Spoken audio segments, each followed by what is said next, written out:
the Declaration. The grand citadel of the Sovereign Council floated in the void between stars, a massive structure that had witnessed 1,000 years of galactic governance. Its crystalline walls pulsed with ancient power, and its chambers had seen empires rise and fall. Today, those chambers would witness something unprecedented. Today, the Council would make a decision that would change the galaxy forever. Ambassador David Chin stood alone in the center of the Judgment Hall. The floor beneath his feet was transparent, revealing the swirling nebula below. Above him, arranged in a perfect circle, sat the representatives of the 7 most powerful species in known space. Their seats towered over him, designed to make anyone standing below feel small and insignificant. David felt neither small nor insignificant. He had come here with a message, and he intended to deliver it regardless of how the Council chose to receive it. Zarketh, the Council leader, leaned forward in his seat. He was a Vraxian, tall and imposing, with 4 arms and skin that shifted colors with his emotions.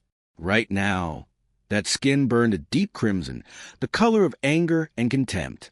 His voice echoed through the chamber like thunder rolling across mountains.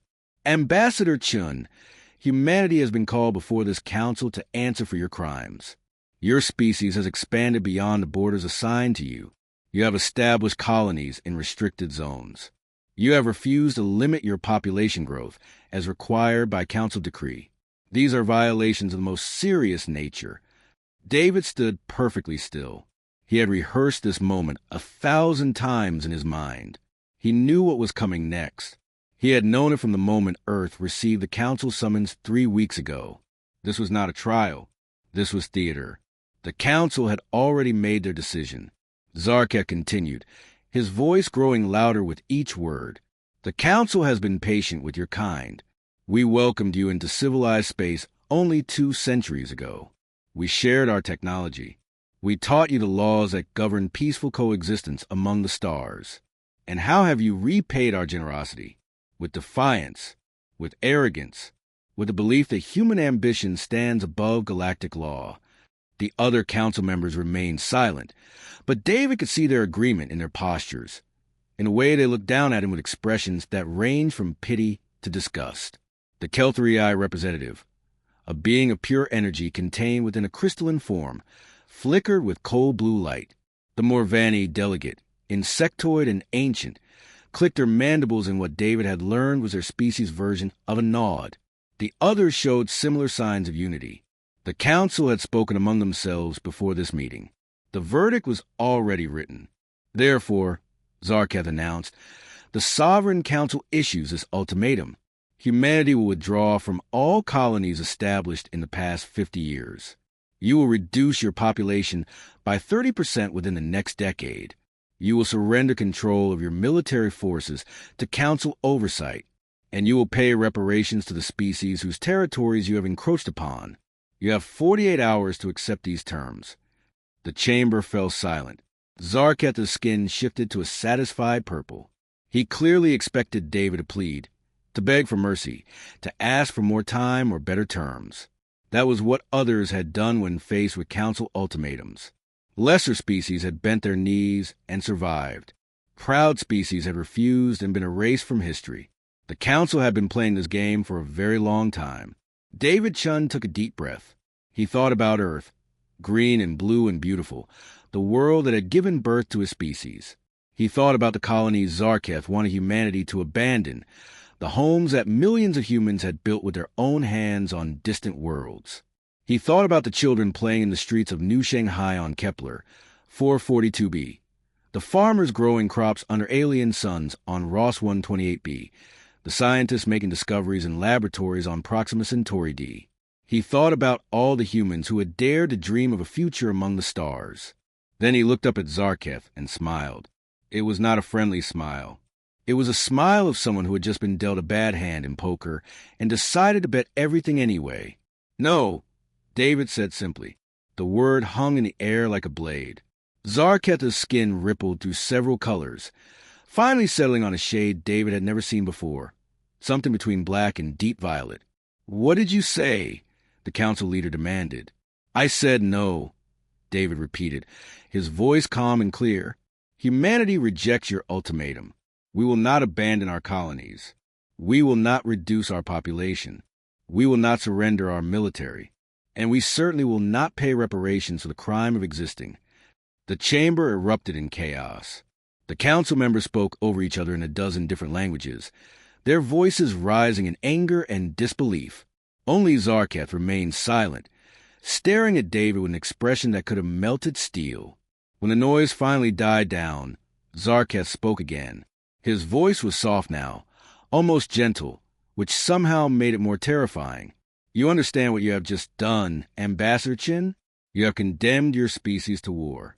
The full might of the Council will descend upon humanity. Your colonies will burn.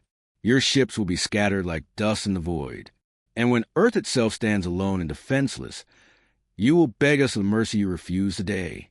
David met his gaze without flinching. Maybe you'll learn something that every bully eventually learns. Sometimes a small kid fights back. And sometimes when he does, he wins. He turned and walked out of the chamber without waiting to be dismissed. Behind him, he heard Zarketh roar something in the Vraxian language. He did not look back. He had delivered his message. Now it was time to go home and prepare for what came next. The journey back to Earth took 3 days. David spent most of that time in his quarters, drafting reports and preparing briefings. He knew what awaited him. President Sarah Martinez would need every scrap of information he could provide about the Council's capabilities, their strategies, their weaknesses. Because despite his brave words in chamber, David knew the truth. Humanity was about to face the greatest threat in its history. When his ship finally entered Earth's atmosphere and descended toward Geneva, David looked out the window at the world below. It looked so peaceful from up here, so unaware of the storm that was coming. He wondered how many of those people down there would still be alive in a year. How many human worlds would survive what was about to begin? But he also felt something else, something that had been growing in his chest since the moment he stood before the Council and said that single word, pride. Humanity might lose this war. They probably would lose. But they would lose on their feet, fighting for their right to exist, rather than on their knees begging for scraps from their betters. Sometimes that was enough. The Emergency Council convened within hours of David's return. President Sarah Martinez sat at the head of a long table surrounded by the most powerful humans in existence. Military commanders, chief scientists, economic advisors, intelligence directors, and representatives from every major colony. The room hummed with tension and barely contained fear. Sarah was 58 years old, a former general who had spent 30 years in the military before entering politics. She had short gray hair, sharp eyes, and a reputation for making hard decisions without hesitation. She had led humanity through economic crises and natural disasters. But this was different. This was war on a scale humanity had never faced. "Let's have it straight," she said, looking at Admiral Marcus Webb, the head of Earth's Defense Forces. "Can we win?" Marcus was a big man with a scarred face and hands that had seen combat. He had fought in the border skirmishes with pirate fleets and put down the rebellion on Titan Station. He knew war. He also knew when to be honest. In a straight fight? No, Madam President. The Council has 7 major species, each with fleets that dwarf ours. They have technology we barely understand. They have been fighting wars since before humans discovered fire. If they come at us with everything they have, we will lose. The room fell silent. Several people looked down at their hands. Others stared at the wall as if searching for answers written there. However, Marcus continued, and every head snapped back toward him.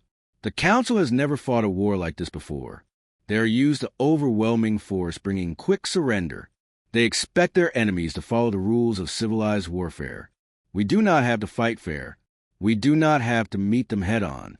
And we have one advantage they cannot match. What advantage? Sarah asked. Marcus smiled grimly. We are human. We are unpredictable, stubborn, and too stupid to know when we are beaten. That might just be enough. Across the table, Dr. Elena Park cleared her throat. She was a director of the Advanced Weapons Research Division, a small woman with thick glasses, and a mind that worked faster than most computers. Admiral Webb is correct, but there is more. The Council has grown complacent.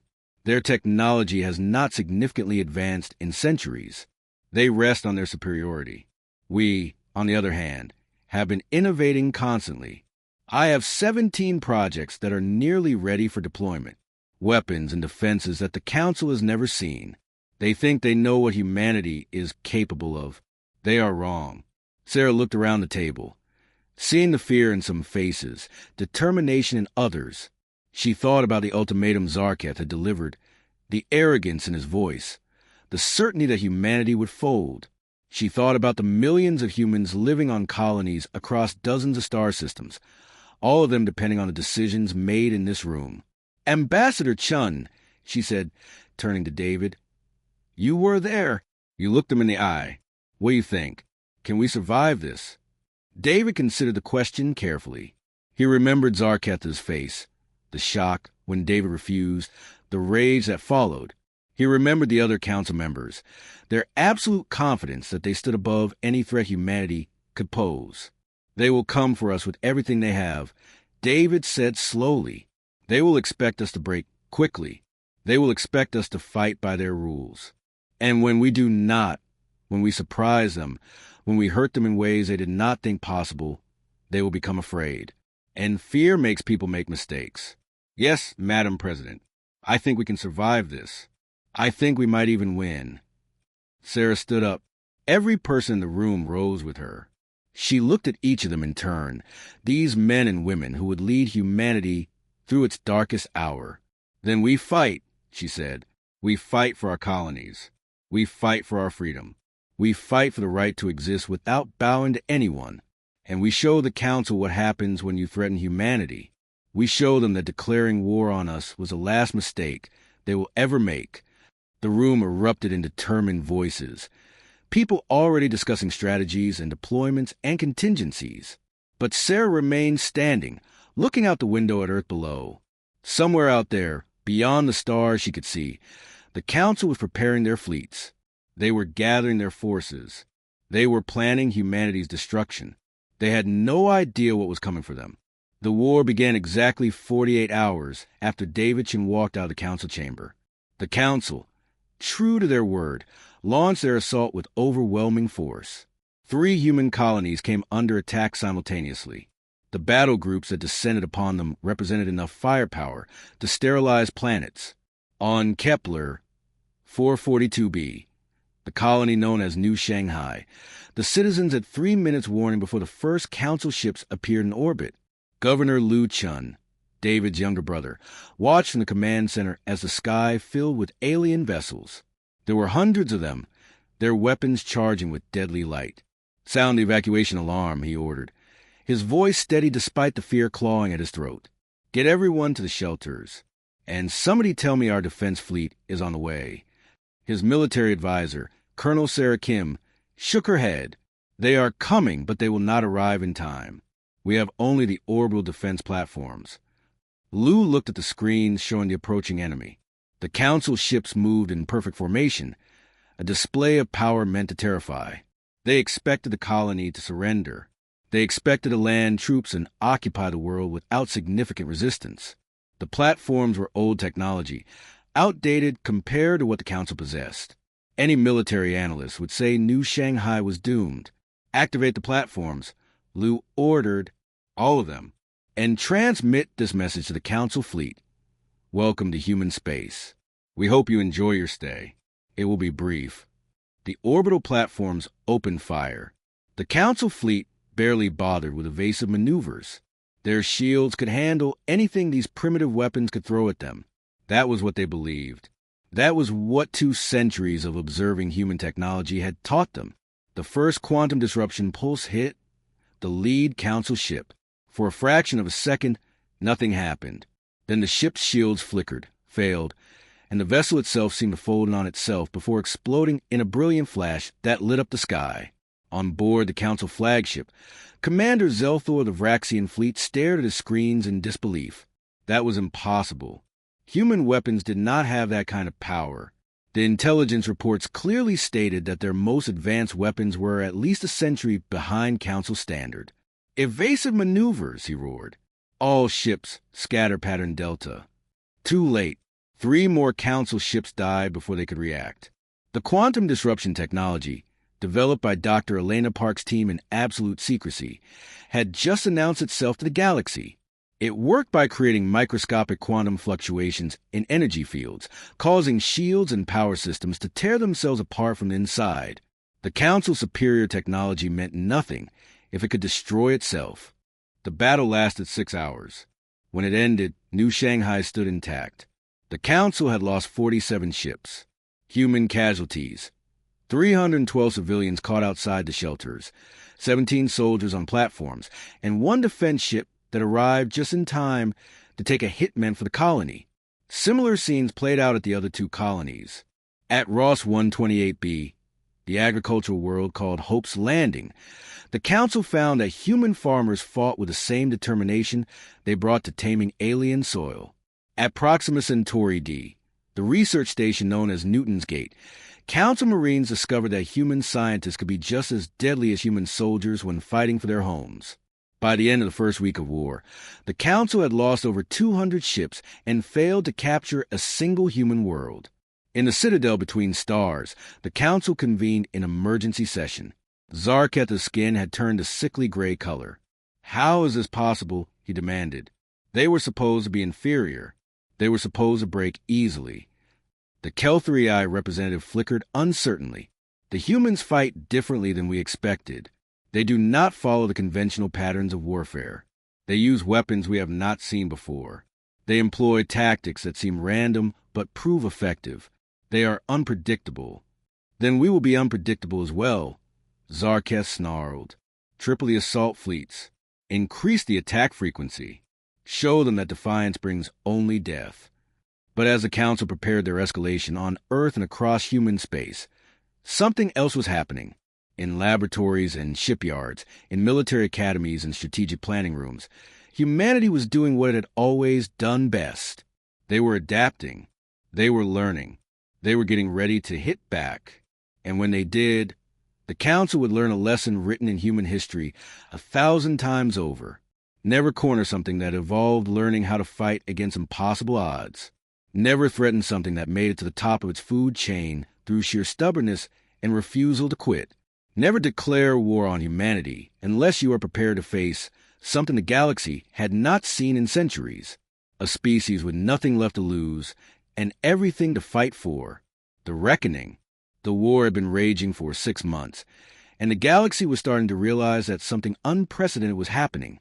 The Sovereign Council, which had maintained order for 1,000 years through overwhelming force and absolute certainty, was bleeding. Not the minor losses that came with putting down rebellions or disciplining upstart species. Real losses. Ships destroyed by the hundreds. Fleets forced into retreat. Entire battle groups vanishing without a trace. In the Strategic Command Center buried deep beneath the Rocky Mountains, President Sarah Martinez stood before a holographic display showing the current state of the war. Red markers indicated Council forces. Blue markers showed human positions. The map looked chaotic, with forces scattered across dozens of systems. But Sarah could see the pattern emerging. The Council was losing cohesion. Their attacks had become desperate, uncoordinated. They were reacting instead of acting. Operation Phoenix is ready to launch, Madam President, Admiral Marcus Webb announced. Stepping up beside her, his uniform showed signs of the strain they were all feeling. 6 months of constant warfare had aged everyone in this room by years. But his eyes still held that sharp determination that had made him the right choice to lead Earth's defense forces. Sarah studied the map for another moment. Operation Phoenix was the most ambitious military operation humanity had ever attempted. Instead of simply defending their colonies, they would strike deep into Council territory, hitting 5 major military installations simultaneously. It was bold. It was risky. It was exactly the kind of unpredictable move that had kept the Council off balance since the war began. "What are our odds, Marcus?" she asked quietly. He did not sugarcoat it. 50-50 at best.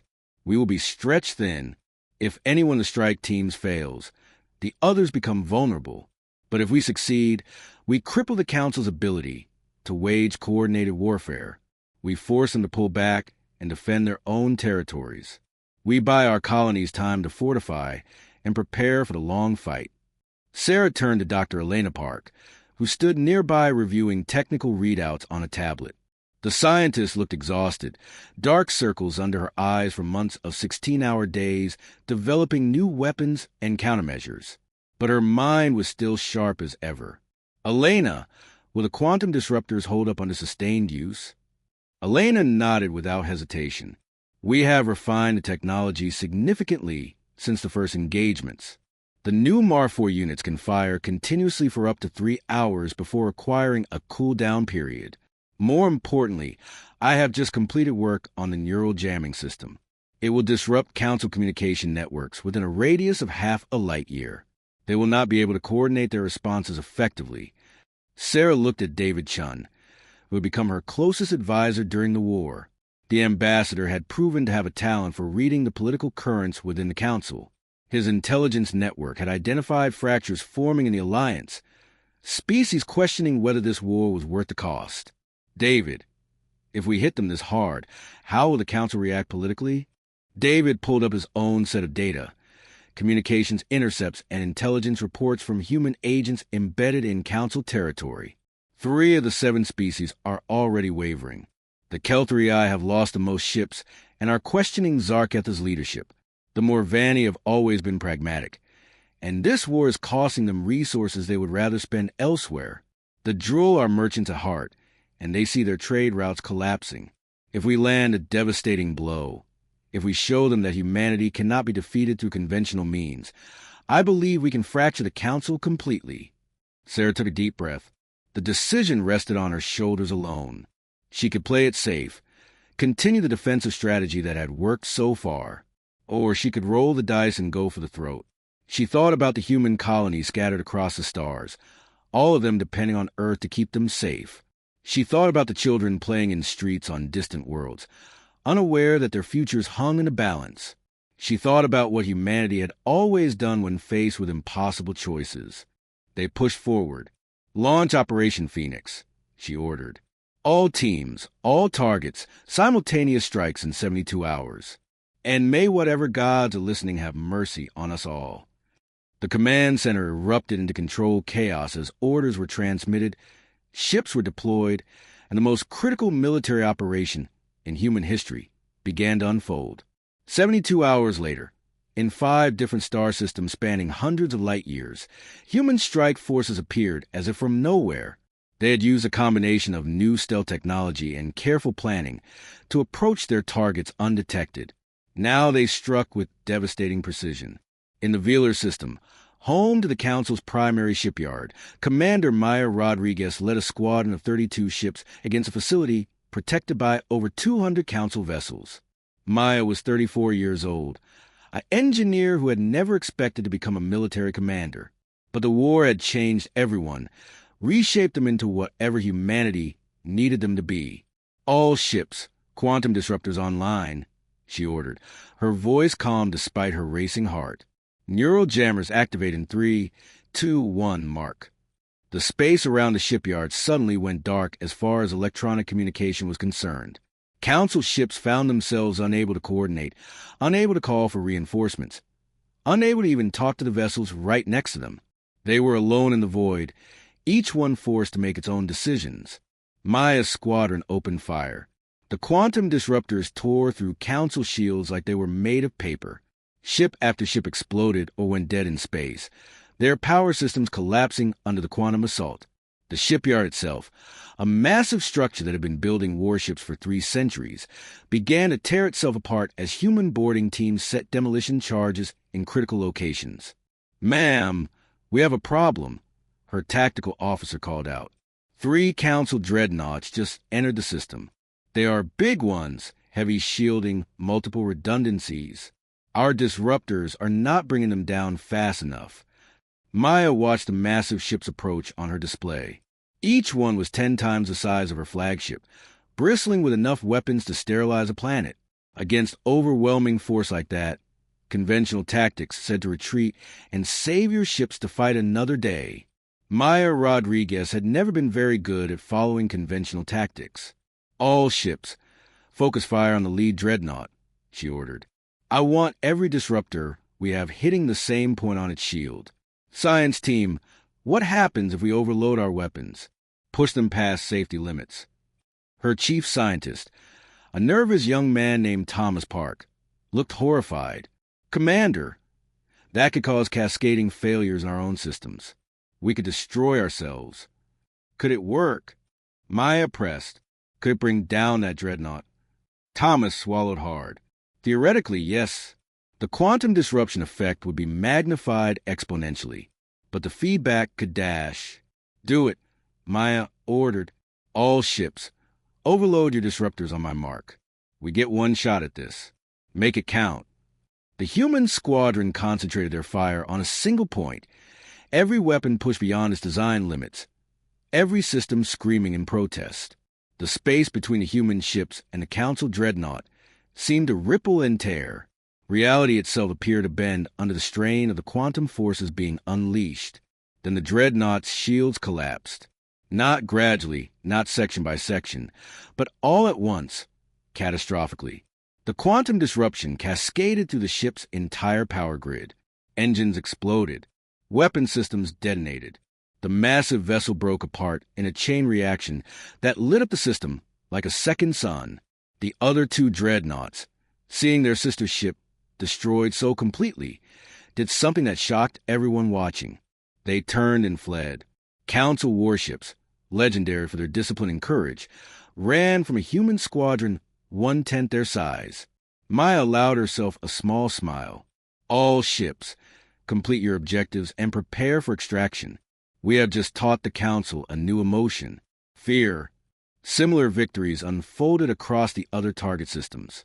At the Koroth Military Academy, where the Council trained its officers, human special forces teams led by Captain James Walker infiltrated a facility and wiped out an entire generation of future commanders.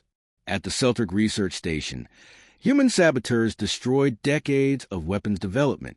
At the Vraxian homeworld's orbital defenses, a daring raid left the Council's capital vulnerable for the first time in recorded history. But the greatest victory came at the Nexus Core, the massive space station that served as the Council's military command center. This was the brain of their entire war effort, the place where strategies were planned and fleets were coordinated. Taking it out would leave the Council blind and confused. The assault on Nexus Core was led by Admiral Marcus Webb himself, commanding a fleet of 75 ships against a station defended by over 400 Council vessels and fortifications that had been built over centuries. It should have been suicide. Military historians would later call it the most audacious attack in the history of space warfare. Marcus used every trick humanity had developed. Stealth ships created false sensor readings, making the Council think they faced twice as many attackers coming from different directions. Quantum disruptors targeted communication arrays first, preventing the defenders from organizing effectively. Neural jammers created zones of silence where Council ships became isolated and vulnerable. And through it all, human pilots flew with a combination of skill and recklessness that no Council species could match. The battle lasted 18 hours. It was brutal, chaotic, and desperately close. Marcus lost half his fleet. 3 times he considered ordering a retreat.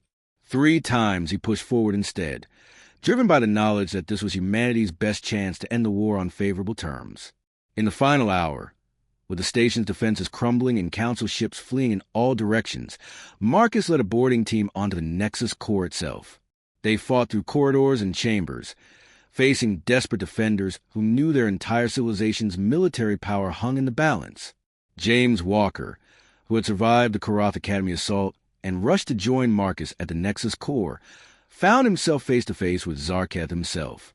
The Council leader had refused to evacuate, choosing instead to personally lead the defense of his command center.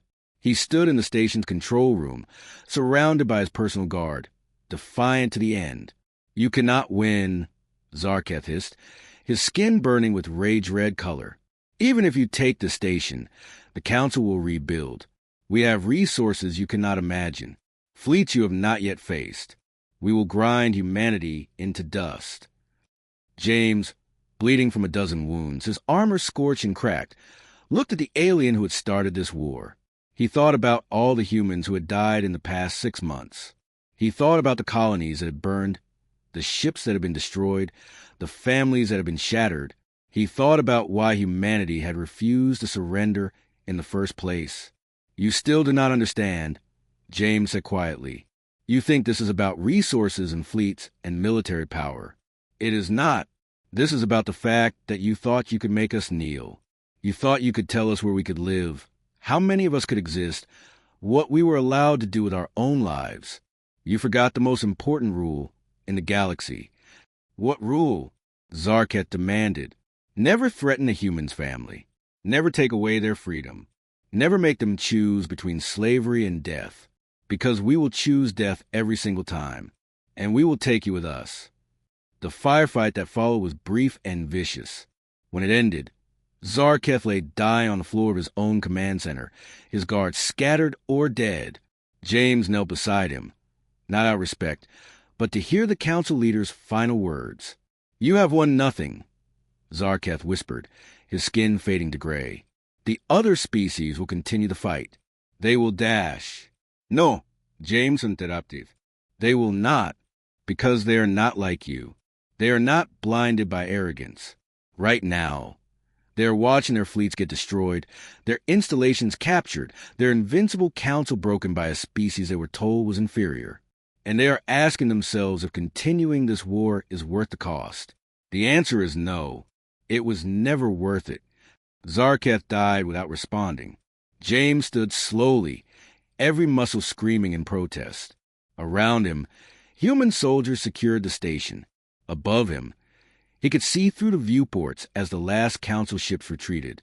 The Battle of Nexus Core was over. Humanity had won. The aftermath of Operation Phoenix sent shockwaves through the galaxy. The Sovereign Council, which had seemed invincible for 1,000 years, had been shattered in a single coordinated strike. 5 critical installations destroyed or captured. Thousands of ships lost. The military command structure decapitated. And the political consequences were even more severe than the military ones. Within a week of Nexus Core falling, 3 council species withdrew from the war. The Kelthrii, the Morvani, and the Drool all sent separate delegations to Earth seeking peace negotiations. They did not come as conquerors offering terms. They came as defeated parties asking for mercy. President Sarah Martinez received them in the same conference room where she had decided to launch Operation Phoenix. She looked different now. The strain of 6 months of total war had marked her, but so had the victories. She carried herself with the quiet confidence of someone who had faced the abyss and walked away intact. The Kelthrii delegate, a being of crystalline energy named Luxear, spoke first.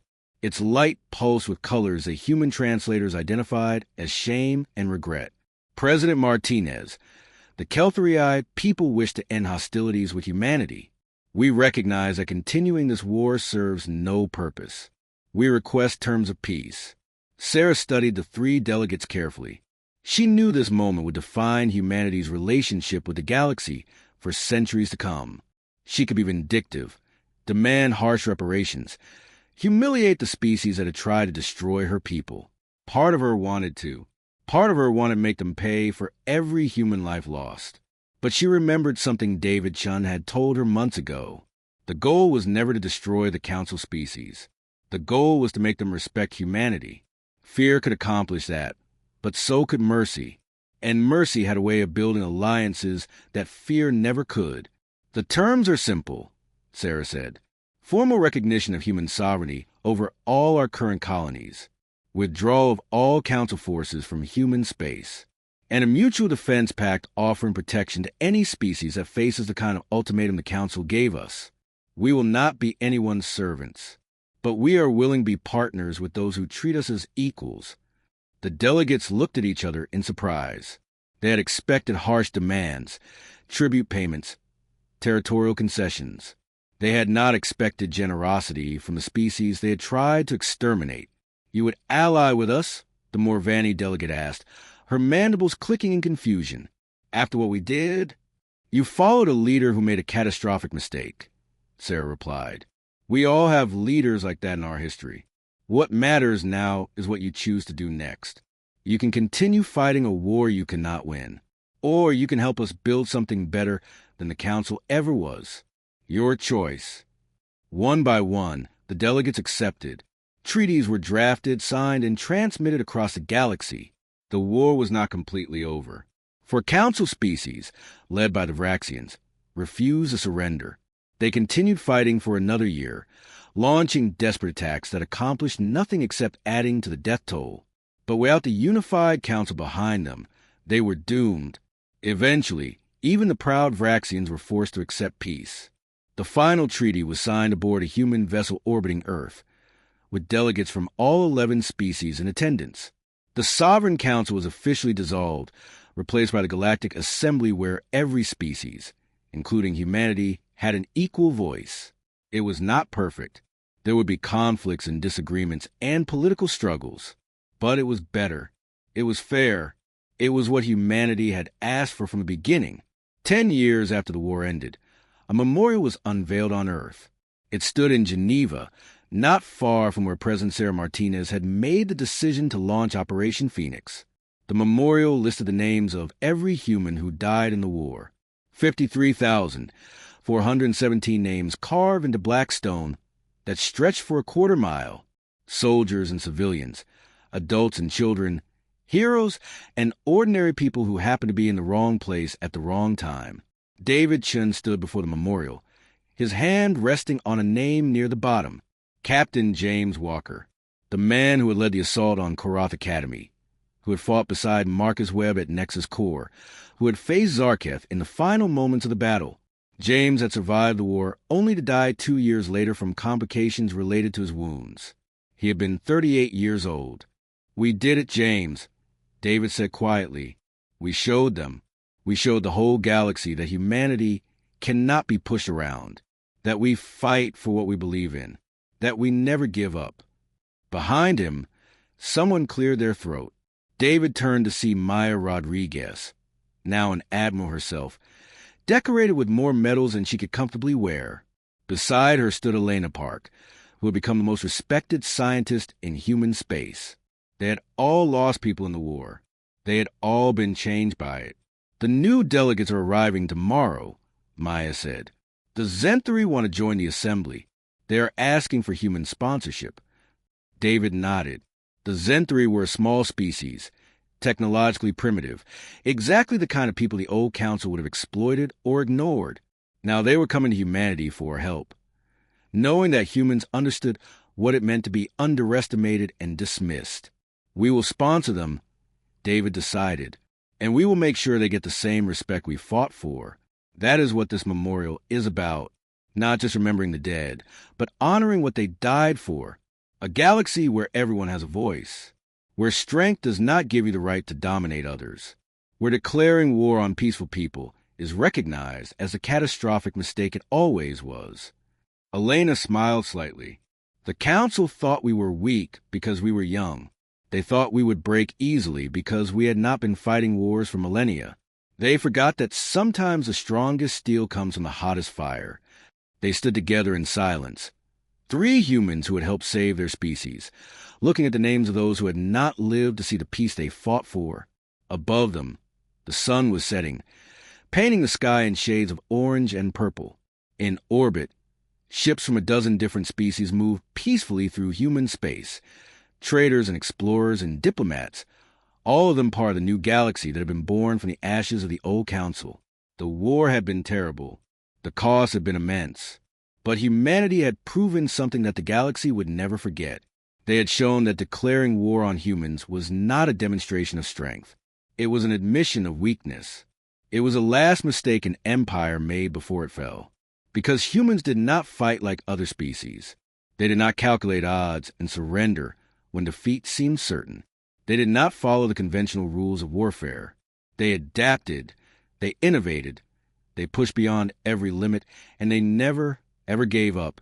That stubbornness, that refusal to accept defeat, that absolute determination to survive and thrive regardless of the obstacles, that was what made humanity dangerous.